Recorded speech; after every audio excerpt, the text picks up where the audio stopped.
Passionnés créateurs, bonjour à vous. On se retrouve aujourd'hui pour une nouvelle vidéo où nous revenons brièvement sur le point de croix. Cependant, il ne s'agit pas de la suite de la série d'été. Dans les toutes premières vidéos de la série d'été, nous avons tout simplement commencé par le début, c'est-à-dire apprendre à débuter un point de croix, comment lire un diagramme, comment trouver le centre de ce dernier et le répertorier sur la toile pour ensuite apprendre à faire des points classiques. Grâce à ces techniques, j'ai pu réaliser le bas de la chouette tout au long des deux dernières séries d'été que j'ai réalisées et je vais bientôt m'attaquer au haut de la chouette. Ayant terminé les points classiques du bas, je vais pouvoir m'attaquer aux points un petit peu plus spécifiques. Pour le bas de la chouette, il y a deux styles différents de points spécifiques. Aujourd'hui, nous allons en apprendre un. Un point spécifique que vous allez forcément rencontrer dans votre expérience point de croix. Il s'agit tout simplement du mélange de couleurs. La plupart du temps, il est très facilement spécifié sur votre feuille répertoriant les couleurs.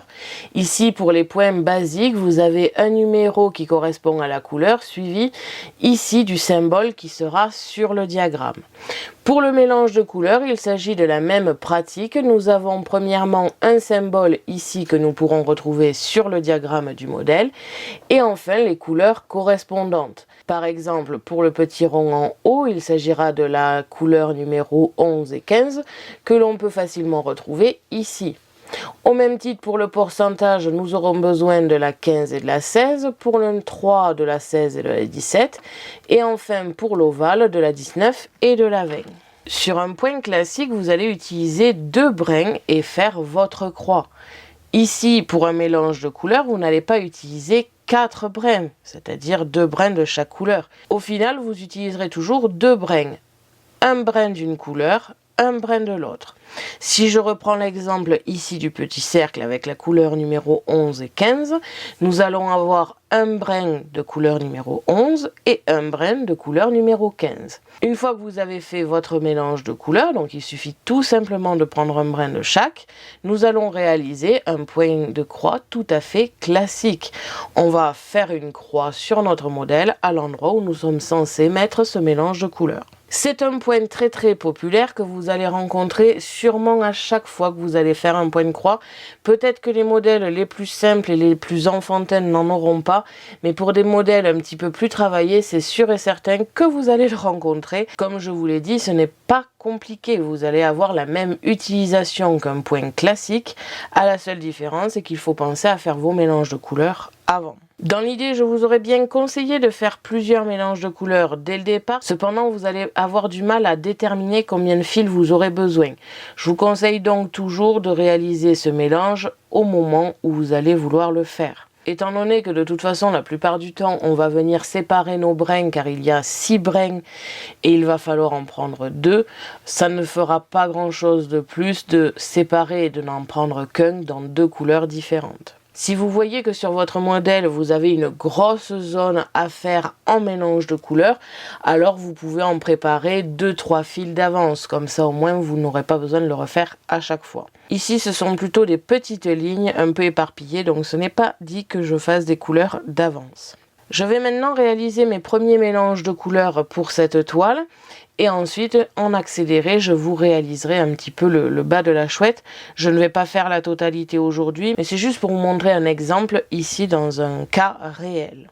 On va donc pouvoir faire les premiers mélanges de couleurs. Je reprends toujours mon diagramme du bas et la feuille des couleurs. Par exemple, ici, sur les côtés, j'ai beaucoup de pourcentages. Ici aussi, je vais donc essayer de m'en faire. Le pourcentage étant la deuxième couleur de mélange de couleurs. Et je vais avoir besoin de la couleur numéro 15 et 16. Si je vais ici dans mes points classiques, je sais que ça correspond à ces couleurs-là. Donc, je vais venir les récupérer ici. Pour ces points spécifiques, je vais donc avoir besoin de ces 2 couleurs. Je vais prendre mes fils et en séparer un de tout ça. De préférence, essayez d'utiliser des fils qui sont entiers, comme ça ils auront la même taille. Si vous les avez tous coupés de la même manière, alors ils auront la même taille. Et je vous conseille de faire ça plutôt que d'utiliser des chutes. Les chutes, ça sera beaucoup mieux de les garder seules et de les utiliser quand vous en aurez besoin dans des points classiques. J'ai donc ici mes 6 brins au total, je vais en séparer un. Je ne remets pas pour l'instant ma chute dessus car je ne sais pas si je vais pas avoir besoin d'un autre brin plus tard. Je prends ici ma deuxième couleur et je vais réaliser la même chose. Ici je n'avais que 2 brins, je vais donc les séparer et en prendre qu'un seul.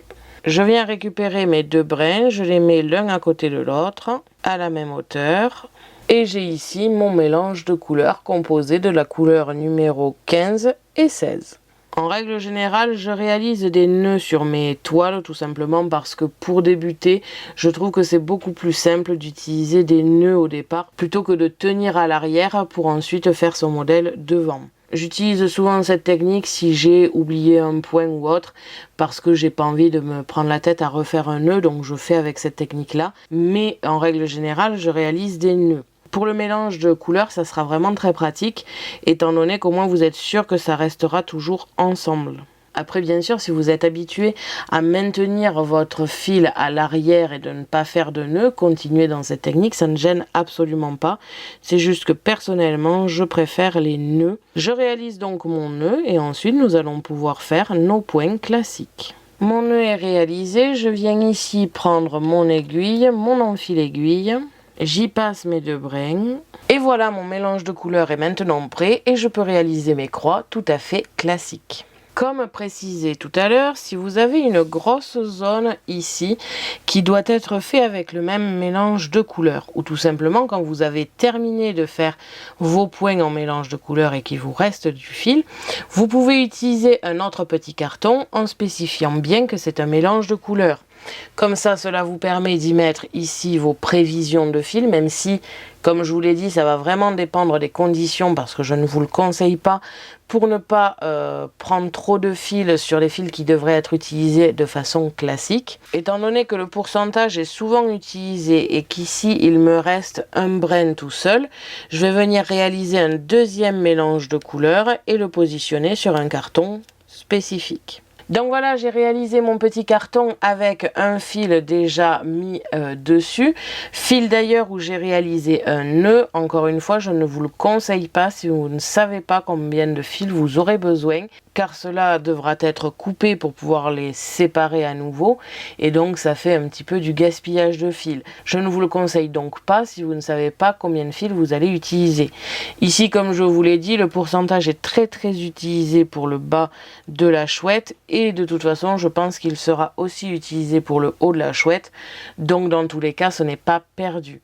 Sur le carton, j'y ai marqué les informations que j'estimais importantes, c'est-à-dire 15 plus 16 pour savoir que j'ai besoin de ces 2 couleurs ici, le symbole, donc le pourcentage, et enfin dans les 2 angles ici, j'ai spécifié MC pour mélange de couleurs. Bien sûr, les petits cartons, vous les remplissez comme vous le désirez. Maintenant que ces 2 éléments sont prêts, je vais pouvoir m'attaquer au modèle. Je vais donc faire les pourcentages en sachant que je vais les faire avec des points classiques, c'est-à-dire des croix tout à fait banales. La seule chose qui diffère, c'est qu'on utilise 2 couleurs au lieu d'une. Je passe de suite en accéléré, je vous laisse avec une petite musique et on se retrouve juste après pour la conclusion.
Donc voilà, cette session est maintenant terminée. J'espère que ce tutoriel sur le mélange des couleurs vous aura plu et vous aura aidé dans votre apprentissage du point-croix.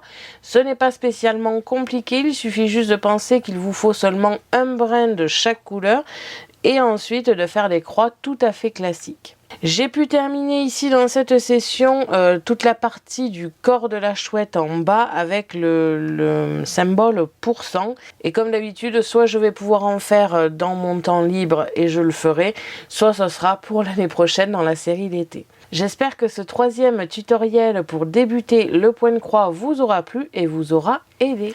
Merci à tous d'avoir regardé ma vidéo, n'hésitez pas à me poser des questions ainsi qu'à me dire en commentaire ce que vous avez pensé de cette vidéo. Je vous invite à me suivre sur mon blog ainsi que mes réseaux sociaux que vous pouvez retrouver dans la description de la vidéo. À la prochaine pour de nouvelles créations.